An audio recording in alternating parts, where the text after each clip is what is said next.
One is I hate mince pies. Just listen to me here. If you take an apple pie or an apple spice air freshener from that gas form and put it into a solid form, that's what it is. It's disgusting. You're just eating air freshener.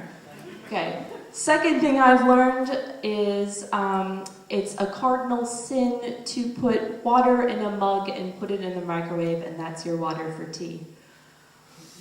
The third thing I've learned is I don't know why, but I cannot understand anyone from Birmingham.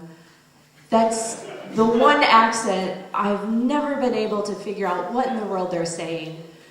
And I have a story about this. So one of my friends from my sorority, she has a friend who's in Birmingham, and then the two of them came to visit me a couple years ago for lunch in London.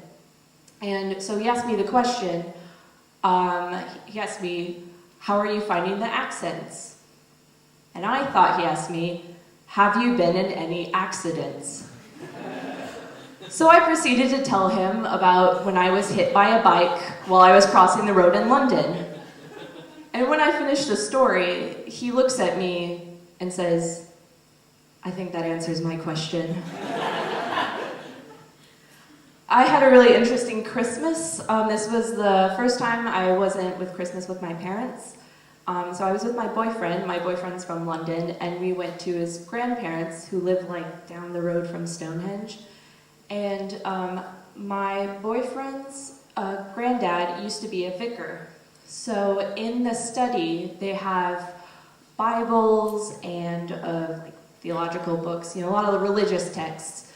And my boyfriend Peter points to a book on the shelf that says, The Joy of Sex.